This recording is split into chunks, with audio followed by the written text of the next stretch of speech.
uma situação relativamente comum a do trabalhador que faz um financiamento para a aquisição da casa própria, e esse financiamento ele é feito via contrato de mútuo com alienação fiduciária do imóvel. E aí, passados alguns anos pagando esse financiamento, ele vem a perder o emprego ou ter a redução da sua renda familiar e para de pagar. Daí ele vai receber uma comunicação emitida pelo cartório de registro de imóveis sobre a necessidade de colocar em dia esse financiamento, sob pena de ele ir a leilão extrajudicial. Sem condições de quitar, ele acaba perdendo esse imóvel, e porque já acontece uma consolidação da propriedade em favor do credor fiduciário, e esse bem já vai para um leilão extrajudicial. Portanto, isso tudo sem passar pelo judiciário. Essa foi a questão analisada pelo Supremo Tribunal Federal no tema de número 982, ou seja, se seria constitucional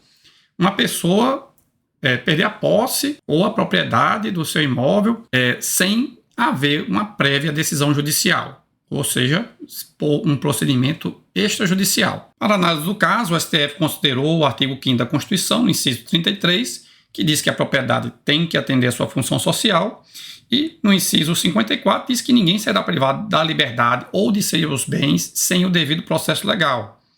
E o inciso 55 também fala sobre a necessidade de observância do contraditório e da ampla defesa em processo judicial ou administrativo. Por sua vez, a Lei 9.514/97 trata sobre alienação fiduciária. E aqui cabe fazer uma comparação entre a alienação fiduciária e a garantia hipotecária. Na garantia hipotecária, o adquirente do imóvel ele já é proprietário do imóvel, mas dá um direito real de garantia em favor do credor. Enquanto que na alienação fiduciária, o mutuário, aquele que contratou o financiamento, somente vai de fato se tornar proprietário após o pagamento integral do financiamento. Então, até lá, a propriedade é transferida para o credor fiduciário, que fica com essa propriedade até o pagamento da dívida. Então, é uma propriedade resolúvel, porque essa propriedade do credor fiduciário ela tem termo na data da quitação do imóvel. Por outro lado, se a pessoa não paga o financiamento, haverá uma consolidação da propriedade com o credor fiduciário, que aí leva o bem a leilão extrajudicial, diferente da garantia hipotecária, que vai a leilão em processo judicial, que, portanto, é um processo mais longo, mais complexo e tem mais custos também, certo? Então, feita essa distinção, vamos passar aqui ao que foi considerado pelo STF para declarar a constitucionalidade da execução extrajudicial dos contratos com alienação fiduciária. E o principal fundamento do STF foi o de que não há violação ao princípio da inafastabilidade da jurisdição. Isso por quê? Do lado do credor, se ele consolida essa propriedade, faz o registro no cartório de registro de imóveis que houve o inadimplemento e ele passa a ser o proprietário desse imóvel. Se aquele que era o mutuário não sai do imóvel, ele vai poder entrar com uma ação possessória para garantir a sua posse do imóvel. Do lado do devedor fiduciante, se eventualmente ele discorda do procedimento que foi adotado de forma extrajudicial, por exemplo, por não ter sido notificado para purgar a mora, ou seja, para colocar em dia o débito, aí ele também pode entrar com ação para anular essa consolidação da propriedade. Portanto, há sempre a via judicial aberta, certo? Que aí nessa via judicial há um devido processo legal. Mesmo na via extrajudicial, há um processo legal, porque há esse procedimento que exige a notificação para purgar a mora, inclusive com participação do cartório de registro de imóveis nisso. E isso dá mais efetividade e celeridade na cobrança do débito. E aí também foi analisado, e eu vou falar mais adiante sobre isso, que nesse caso há um equilíbrio entre o credor e o devedor. Por quê? De um lado, o credor vai ter o benefício de poder executar essa dívida e até mesmo vender esse bem de uma forma mais célere. Isso reduz os custos para ele. E do lado do mutuário, ele vai ter uma redução das taxas de juros, porque o custo da operação reduz para o credor. E aí tem a outra questão, que é a de que ele tem outras formas de financiar esse valor e ele opta por contratar via alienação fiduciária, justamente porque as taxas são mais baixas.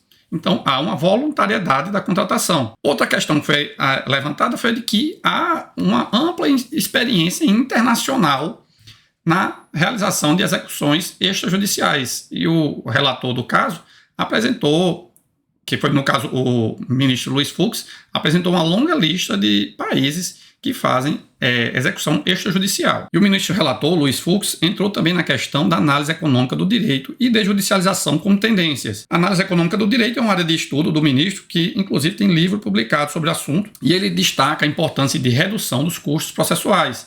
E ele diz, fazendo aqui uma citação direta, que a litigância em juízo somente é socialmente desejável quando seus custos sejam inferiores aos benefícios que a comunidade experimenta em termos de modificação de conduta pelos seus componentes.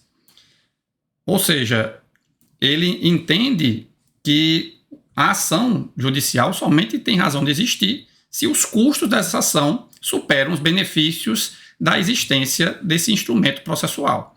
E nesse caso, ele entende que os benefícios não são maiores do que os custos da ação, porque esses custos acabam, inclusive, por onerar o próprio contrato. E aí ele fala sobre a importância da eficiência na recuperação do crédito, justamente porque incentiva o crédito. E ele fez um histórico sobre a criação do sistema financeiro de habitação, que surgiu em resposta à crise do sistema habitacional na década de 80, na qual houve uma queda de 300 mil unidades por ano para 30 mil unidades ainda no final da década de 70. Atualmente, o sistema financeiro de habitação constrói cerca de 100 mil unidades por ano, quando há uma demanda de 1 milhão de unidades. Portanto, mesmo com esse sistema que favorece o oferecimento do crédito, ainda há um grande déficit a ser superado. E o sistema atual, portanto, é mais dinâmico e atraente para os investimentos e, por outro lado, a garantia hipotecária, como já mencionei lá atrás, ela tem uma execução mais lenta.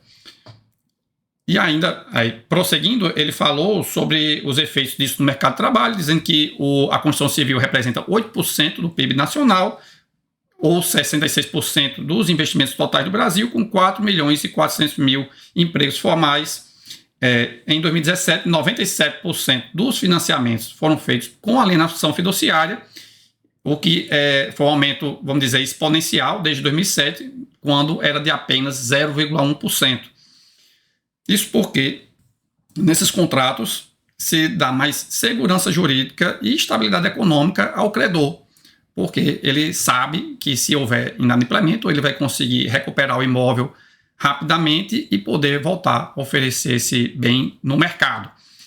E isso, inclusive, tem incentivado a adimplência, porque a inadimplência foi reduzida de 9,4% em 2009 para 2,3% em 2017. Por outro lado, existe um impacto social positivo pelo emprego de taxas de juros menores, mais oferta de crédito, aumento de oferta de imóveis e, portanto, redução do déficit habitacional. Então, esses impactos sociais, eles foram considerados para verificar se houve ou não violação, por exemplo, da função social da propriedade.